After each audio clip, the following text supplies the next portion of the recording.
Hi guys, good afternoon. So இதேம் serial review பார்த்துடலாமா? அதுக்கு முன்னாடி நம்ம சேனலை சப்ஸ்கிரைப் பண்ண மறந்துடாதீங்க. லைக் பண்ணுங்கள், ஷேர் பண்ணுங்கள், கமெண்ட்ஸ் பண்ணுங்கள். என்ன தான் நீங்கள் வீடியோ போட்டால் நாங்கள் லைக்ஸ் போட மாட்டோம், சப்ஸ்கிரைப்பும் பண்ண மாட்டோம் அப்படின்றதுல தெளிவாக இருக்கிறீங்க எல்லாருமே. ஏன்னா வீடியோ வந்து 150 200 தொட்டாலுமே லைக்ஸ் மட்டும் பார்த்தீங்கன்னா 9 லைக்ஸு 10 லைக்ஸு இப்படி தான் வருது. அதான் எனக்கு ஒன்றுமே புரியல. அது எப்படி கேஸு? வியூஸ் வந்து 150 200 போகுது, லைக்ஸ் மட்டும் வெறும் 10 லைக்ஸ் தான் பண்ணுறீங்க. ஒருவேளை 10 பேர்த்துக்கு தான் என்னோடய ரிவ்யூ பிடிச்சிருக்கா? அட பிடிக்கலனாலுமே ஏதாவது ஒரு லைக் பட்டனை தட்டுங்கப்பா.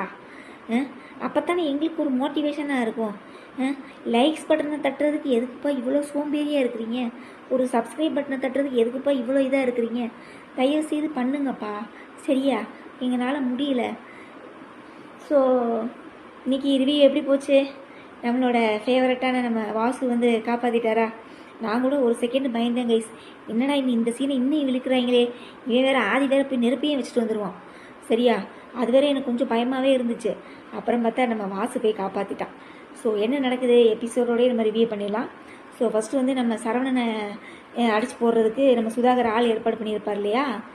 அவன் வந்து சரவணனை வந்து டேய் கம்னு போங்கடா, நான் ஒரு முக்கியமான வேலையாக போயிட்டுருக்கிறேன், என்னை டிஸ்டர்ப் பண்ணாதீங்க, வெளுத்துருவேன் அப்படிங்கிறான்.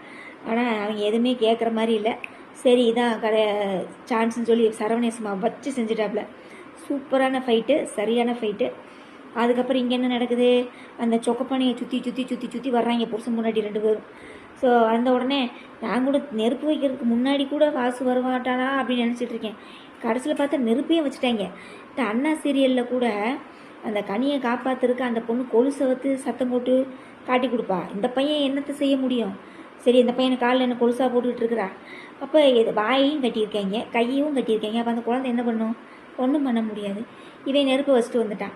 நெருப்பு வச்ச உடனே அந்த நெருப்பை பார்த்து உள்ள மயக்கம் தெரிஞ்ச குழந்தை அந்த நெருப்பை பார்த்து மறுபடியும் பயந்துடுறான்.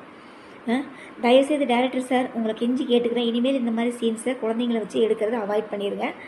எங்களை பதட்டப்பட வைக்கிறத நினச்சி குழந்தைங்களோட லைஃப்பில் இப்படிலாம் விளையாடாதீங்க. ஏதோ ஒரு நெருப்பு துண்டோ ஏதோ ஒன்று அந்த குழந்தை மேலே பட்டிருந்ததுன்னா எனத்துக்காகுது, புரியுதுங்களா? தயவுசெய்து இந்த மாதிரி சீன்லாம் எடுக்காதீங்க ப்ளீஸ், உங்களை கையெடுத்து கும்பிட்டு கேட்டுக்கிறோம். ஸோ அதுக்கப்புறம் என்ன நடக்குது?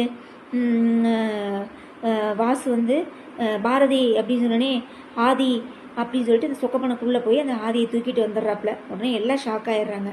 உடனே பாரதி வந்து ஒரே அழுக, ஐயோ என்ன கஷ்டனாலும் எனக்கு கொடு கடவுளே, என் குழந்தைங்கள ஒன்றும் பண்ணாத, என் குழந்தைங்களுக்கு எந்த கஷ்டத்தையும் கொடுக்காதீங்க, எனக்கு எந்த கஷ்டனாலும் எனக்கு கொடுங்க அப்படின்னோடனே பாரதி நீ கவலைப்படாத, இதை செஞ்சவங்க யாருன்னு நான் சும்மா விட மாட்டேன் அப்படின்னு சொன்னோடனே அவள் அப்படியே ஷாக்காகி நிற்கிறான். அதுக்கப்புறம் மரகதம்மாவும் வாசுவோட வாய்ஸ்ன்னு சொல்லி கண்டுபிடிச்சி அந்த அம்மாவும் வாசு அப்படிங்குது. சரவணனும் பார்த்துட்டாப்புல வாசு தான் வந்திருக்கான் அப்படின்னு சொல்லிட்டு. சரி ஓகே டன்.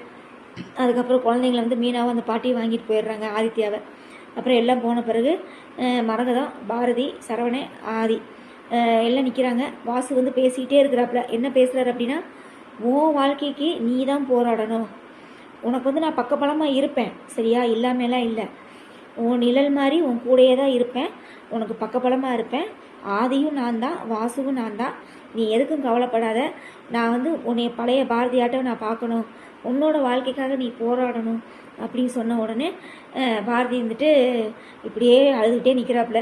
அதுக்கப்புறம் சரவணனும் ஒன்றுமே யாருமே பேச முடியல. அதுக்கப்புறம் ஆதிக்கு வந்து ஆதியாக மாறிடுறாப்புல, சரியா?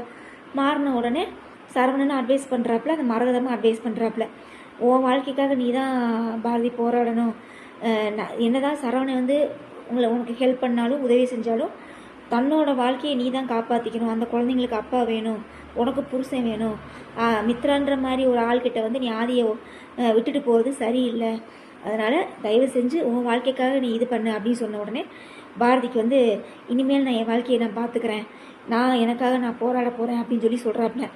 உடனே சரவணன் வந்து மைண்டு வாய்ஸில் சொல்கிறான், நீங்கள் வந்து இப்படி போராடுற வைக்கிறேங்கிறதுக்கெலாம் நீங்கள் டைம் எடுத்துக்கோங்க, என்னால் அது வரைக்கும்லாம் காத்துட்ருக்க முடியாது, நான் இதுக்கு ஏதாவது ஸ்டெப் எடுக்கிறேன்னு சொல்லிட்டு, ஆனால் கண்டிப்பாக இதை உங்ககிட்ட நான் சொன்னேன் அப்படின்னா கண்டிப்பாக இதை நீங்கள் தடுக்கிறதுக்கு ஏதாவது ஒரு முயற்சி பண்ணுவீங்க, அதனால் உங்ககிட்ட சொல்லாமல் தான் நான் செய்ய போகிறேன்னு சொல்கிறான். அப்படின்னு நினச்சி பார்த்துட்ருக்குறான். அப்போ ராசா, சரவணா ராசா, எனக்கு அப்போ தான் கொஞ்சம் சந்தோஷமாக இருந்தது. தயவுசெய்து இந்த புண்ணியவதிக்கிட்ட நீ எதையுமே சொல்லாமல் செய். ஏன்னா இந்த லூசு குப்பை எதையாவது ஒன்று சொல்லி உன்னை மைண்ட் டைவெர்ட் பண்ணி ஆதிக்கிட்ட எந்த உண்மையும் சொல்லக்கூடாது. இதுவும் வாயை திறக்காது, உன்னையும் செய்ய விடாது, அந்த மரகதம்மாவையும் எந்த ஸ்டெப்பையும் எடுக்கக்கூடாது. சரியா? இது தானும் பிழைக்காது, மற்றவங்களையும் வாழ விட மாட்டா. அதுதான் அந்த கூமுட்டை. உடனே சொன்ன உடனே அப்பா எனக்கு அப்போ தான் ஒரு சந்தோஷம் இருந்தது. அப்போ சரவணி வந்து ஏதோ ஒரு ஸ்டெப் எடுக்க போகிறான் அப்படின்னு. அதுக்கப்புறம் என்ன நடக்குது?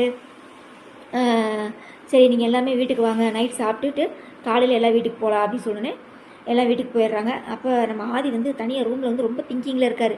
என்ன திங்கிங் அப்படின்னு பார்த்தீங்கன்னா, சரவணி உள்ளே வர்றாப்புல வந்த உடனே என்ன அதே என்னமோ யோசிச்சுக்கிட்டு இருக்கிற அப்படின்னோடனே, சரவணா எனக்குள்ளே என்னமோ நடக்குதுடா, எனக்குள்ளே யாரோ வந்துட்டு போகிற மாதிரியே ஒரு ஃபீல் ஆகுது. சரியா? பாரதி வந்து என் ஆஃபீஸ் ஸ்டாஃப் தானே, இல்லைன்னு சொல்ல. ஆனால் அவங்களுக்குன்னு ஒரு பிரச்சனை வரும்போது நான் முன்னாடி போய் நிற்கிறேன். அந்த குழந்தைங்களுக்கு அப்பான்னு சொல்லி நானே இன்டர்ஃபியர் ஆகிறேன். அதுக்கப்புறம் வந்து பார்த்திங்கன்னா என்ன பிரச்சனைன்னு நான் தான் முதல்ல போய் நிற்கிறேன். பாரதியக்கிட்ட போகும்போது எனக்கு என்னமோ ஒரு ஃபீல் ஆகுது, அதாகுது இதாகுது அப்படின்னு சொன்னோடனே சரவணை வந்துட்டு அப்படியா என்ன ஆகுது அப்படின்னு சொல்லி கேட்டோடனே என்னன்னு தெரிலடா, ஏதோ ஒன்று சம்திங் எனக்குள்ளே நடக்குது அப்படின்னு சொன்னோடனே ஒரு ஃபோட்டோவை எடுத்து நீட்டுறாப்புல. ஃபோட்டோ எடுத்து இப்படியே பார்க்கும்போது அந்த ஃபோட்டோவை தான் கொஞ்சம் மேகமாக தான் எடுத்து பார்க்குறது. அதுலேயும் ஒரு ஸ்லோ மோஷன் பார்த்தா மாலை கழுத்துமா பாரதியோடு நிற்கிறத ஃபோட்டோவை பார்த்துட்டு இப்படியே ஷாக் ஆகுறான் ஆதி. ஸோ எனக்கு தெரிஞ்சு இது வந்து உண்மையாக இருக்குமா கனவாக இருக்குமா கைஸ், எனக்கு கமெண்ட்ஸில் சொல்லுங்கள். ஏன்னா ஜீ தமிழை பொறுத்தளவு மோஸ்ட்லி பார்த்தீங்கன்னா நிறையா சீனை வந்து நம்மளை கனவுலேயே கொண்டு போய் நம்ம உயிரை வாங்குவாங்க. சரியா? எனக்கு தெரிஞ்சு இது உண்மையாக இருந்தால் ரொம்ப சந்தோஷமாக இருக்கும். ஏன்னா யாருமே உண்மையை சொல்லேன்னு வச்சுக்கோங்களேன், இது எப்படி தான் தெரிய வரும்? புரியுதுங்களா? அது மட்டும் இல்லாமல் அந்த சாவியை வேறு இன்னும் இவன் கழுத்தில் தொங்க விட்டுக்கிட்டே இருக்கிறான். எப்போ போய் அந்த அட்டை பாக்ஸை திறந்து இவனையும் தெரிஞ்சுக்குவானா? இல்லை, எனக்கு தெரிஞ்சு இது கனவாக தான் இருக்குமா கைஸ், கனவாக தான் இருக்கிறதுக்கு வாய்ப்பு இருக்குது. அப்புறம் இல்லை சும்மா இல்லைன்னா அந்த சாவியை இவன் கழுத்தில் போட்டுக்கிட்டு இருக்கானா, அப்போ இவன் தான் போய் உண்மையை தெரிஞ்சுக்குவானா? ஐயோ ஒன்றுமே புரியலையா, ஒன்றுமே புரியல. சரி எது நடந்தாலும் நன்மைக்கே அப்படின்ற மாதிரி என்னத்தையோ செஞ்சு இவனுக்கு ஞாபகத்தை வர வச்சு எப்படியாவது இந்த 3 பேர்த்தையும் இவனோட சேர்த்து வச்சுருங்கப்பா. சரியா? சேர்த்து வச்சு சுபம் அப்படின்னு ஒரு டைட்டில் இது எண்டு கார்டு போட்டிங்கன்னா எங்களுக்கு கொஞ்சம் சந்தோஷமாக இருக்கும். சரியா? அப்புறம் அந்த இது கனவில்லை நிஜம்னு வச்சுக்கோங்களேன், சந்தோஷப்படுற முதல் ஆள் நானாக தான் கைஸ் இருப்பேன். சரியா? ஆமாம் கைஸ், போட்டு ஜவ்வாட்டை இழுத்துக்கிட்டு இருக்கிறாங்க. இதை தான் பொண்டாட்டி, இதுக்கு தான் நம்ம பிள்ளையன்னு தெரிய வைக்கிறதுக்கு ரொம்ப போட்டு மனுஷனை பாடாப்படுத்துகிறாங்க.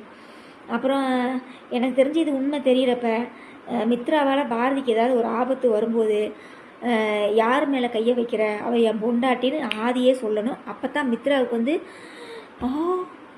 இன்னது இவனுக்கு உண்மை தெரிஞ்சு போச்சா, இதை தான் பொண்டாட்டின்னு தெரிஞ்சு போச்சா, ஐயோ நம்ம இது அவ்வளோதானே, நம்ம லைஃபுக்கு நம்ம லவ்வுக்கு ஒரு எண்டு கார்டு வந்து போச்சா, ஐயோ ஆதி நம்மளுக்கு கிடைக்க மாட்டானா அப்படின்னு சொல்லி இவளே இதுக்கு இவளுக்கு வந்து பெரிய ஒரு அடி உழுகணும். யாருக்கு? மித்ராவுக்கு.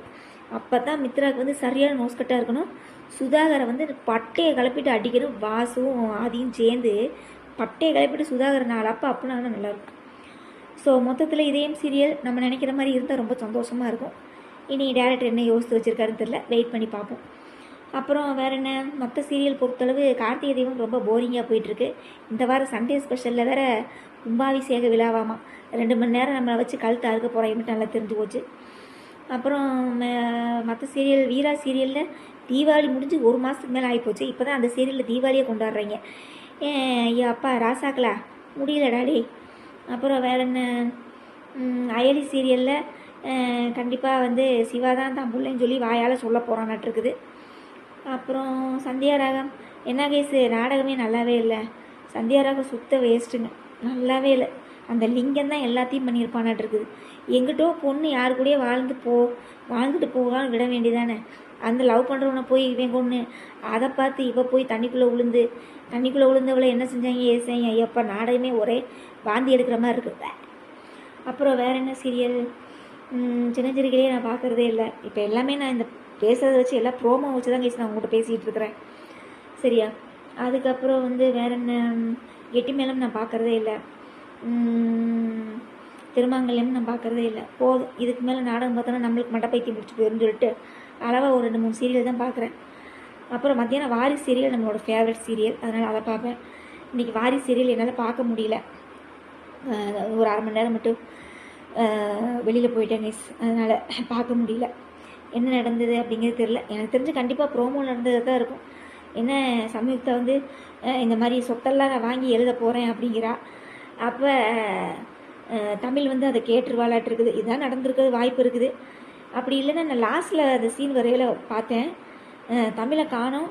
அந்த ஜனாமா வந்து ஃபோனில் வந்து பேசிகிட்டு இருக்கிறாங்க. யார்கிட்ட அப்படின்னா அயலிக்கிட்ட. அயலி சிவாவும் அயலி சீரியல்லேருந்து இங்கே வந்துட்டாங்க. யாரை? தமிழை காப்பாற்றுறதுக்கு இங்கே வந்துட்டாங்க. So okay done. வேறு என்ன? மனசெல்லாம் ஓடிட்டு இருக்குது, முடிஞ்சிருச்சு. மனசெல்லாம்னா அதே மாதிரி தான். அந்த பூக்காரியை வீட்டுக்குள்ளேயே வச்சு சோத்தை போட்டு வளர்த்துக்கிட்டு இருக்கிறாங்க. அதாவது பாம்புக்கு பால் வார்த்த கதை கேள்விப்பட்டிருக்கீங்களா? அது மாதிரி இந்த பூக்காரிக்கு சோறு ஓட்டு வளர்க்குறாங்க. குடும்பத்தையே அழிக்கணும்னு நினைக்கிற ஒரு பாம்புக்கு பால் ஊற்றி சோறு ஊட்டி தயிர் ஊட்டி வளர்த்துக்கிட்டு இருக்கிறாங்க. ஆனால் இருந்தாலும் நம்ம நந்தினி கண் இதானாலும் புத்திசாலித்தனமாக எல்லா விஷயத்துலையும் செயல்பட்டுக்கிட்டு இருக்கிறாங்க மேடம். நல்லா தான் இருக்குது, பார்க்குறதுக்கு நல்லா தான் இருக்குது.